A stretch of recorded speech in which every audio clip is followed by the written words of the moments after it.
1960 का दशक भारत में वो दशक था जब यहाँ पर एक गठबंधन युग की शुरुआत होती है और गठबंधन युग के शुरुआत के साथ ही यहाँ पर जो सांसद है, जो विधायक है, उनकी खरीद फरोख्त की प्रक्रिया भी शुरू हो जाती है। वो खरीद फरोख्त की प्रक्रिया जो हमारी लोकतांत्रिक व्यवस्था में, हमारी लोकतांत्रिक नैतिकता के समक्ष एक बड़ा प्रश्न जो है वो खड़ा करती है। इस समस्या का समाधान कैसे किया गया, क्यों आखिरकार सरकार को दल बदल अधिनियम लाने की आवश्यकता पड़ी, समझेंगे हम आज के इस वीडियो में। नमस्कार दोस्तों, मैं सोनम पाठक स्वागत करती हूं आपका चहल एकेडमी के इस प्लेटफॉर्म पे, जहां आज बात करने वाले हैं हम एक ऐसे कानून की जिसने हमारे देश की शासन में नैतिकता और स्थिरता की नींव रखी। जी हाँ, इस कानून को हम जानते हैं दल बदल अधिनियम के नाम से। दल बदल अधिनियम की हम बात करें, इससे पहले समझते हैं कि इसका अभिप्राय क्या है। इसका अभिप्राय है कि जब कोई विधायक या जब कोई सांसद जिस भी पार्टी से वह चुनाव लड़ रहा है, वह अपना दल छोड़कर किसी अन्य दल में शामिल हो जाए। मान लेते हैं अगर वो निर्दलीय चुनाव लड़ रहा है तो वह अपना निर्दलीय वाली सीट छोड़कर वह किसी और में जो है वो शामिल हो जाता है। इसके संदर्भ में एक मुहावरा भी बड़ा प्रचलित रहा है, शायद आप लोगों ने भी सुना होगा, आया राम गया राम। आया राम गया राम की राजनीति भी दल बदल से ही संबंधित है, जिसमें यहाँ पर क्या है, एक विधायक गया लाल जो एक पखवाड़े के अंदर 3 बार अपनी पार्टी को बदल लेते हैं। और जब ऐसी घटना होती है तब यहाँ पर सरकार को आवश्यकता महसूस होती है कि वह इस संदर्भ में एक कड़ा प्रावधान लेकर आए, जिससे क्या हो कि सरकार यहाँ पे शासन में हम स्थिरता को बढ़ावा दे सके। वरना सोचिए, एक सरकार बनी और उस सरकार के सारे लोग अपना दल छोड़कर किसी और दल में जा रहे हैं तो क्या होगा, शासन गिर जाएगा। तो उसको स्थिरता प्रदान करने के लिए यह जो है वो अधिनियम लेकर आया गया, जिसका मुख्य उद्देश्य क्या है, इस दल बदल, इस खरीद फरोख्त की प्रक्रिया को रोकना, शासन में स्थिरता लेकर आना, जिससे क्या हो, इसको यहां पर जो है एक लोकतंत्र में स्थायित्व को सुनिश्चित किया जा सके।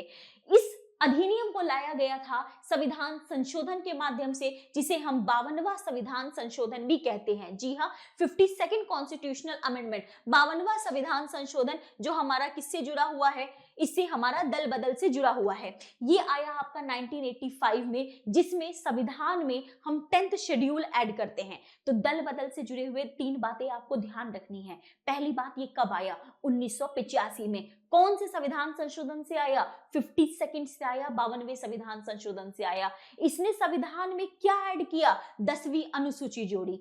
ऑल्दो इसमें बाद में भी आगे चलकर 91वें संविधान संशोधन होता है, पर इसकी चर्चा हम बाद में करेंगे।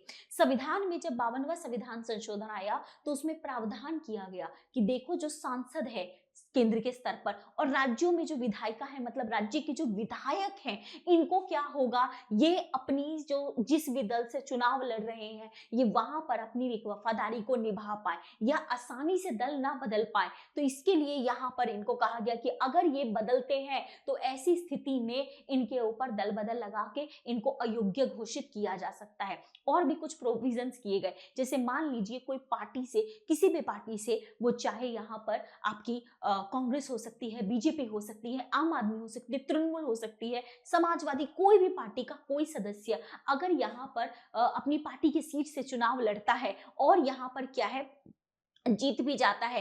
अब क्या होता है कि सदन में जब भी देखो कार्यवाही चलती है तो सदन की यहाँ पर जो है वो अपने पार्टी के निर्देशानुसार ही मतदान करता है, फेवर में हो या अगेंस्ट में हो। लेकिन अगर कोई सदस्य बिना पार्टी के मर्जी के अगर सदन में मतदान कर देता है और 15 दिन के अंदर वो माफी भी नहीं मांगता तो उसको अयोग्य घोषित किया जाता है। पहली बात ये हो गई। दूसरा ये है कि कोई ऐसा व्यक्ति जो निर्दलीय चुनाव लड़े, ठीक है, और चुनाव लड़ने के बाद जब वो जीत जाए, किसी और पार्टी में शामिल हो जाए, तब भी उस पर दल बदल लग सकता है। या फिर आपको पता है कि राज्यसभा में 12 सदस्यों को राष्ट्रपति मनोनीत करते हैं। जिन सदस्यों को मनोनीत करते हैं वह किसी पार्टी से जुड़े हुए नहीं होते। पहली बात, अब वो किसी पार्टी से जुड़े हुए नहीं है, लेकिन यहां उनके पास 6 महीने का टाइम होता है कि वो किसी पार्टी को जुड़ना चाहे तो जुड़ सकते हैं। ऑप्शनल है, ये कंपलसरी नहीं है। मान लेते हैं वो 6 महीने किसी भी पार्टी से नहीं जुड़ते और 6 महीने के बाद वो सोचे कि हम फलाना कोई पार्टी ज्वाइन कर लेते हैं, तो उनके ऊपर भी दल बदल की ये जो प्रक्रिया है वो उनके ऊपर लागू होगी और उन्हें अयोग्य घोषित कर दिया जाएगा।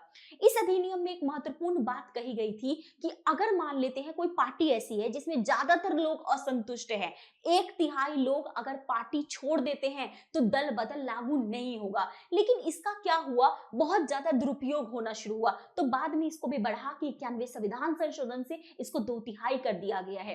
फिर एक और बात कही गई कि पहले क्या होता था, ये दल बदल लोग करते क्यों थे, क्यों सांसद और विधायक दूसरी पार्टी में जाते थे, इसलिए जाते थे ताकि इन्हें मंत्री बनाया जा सके।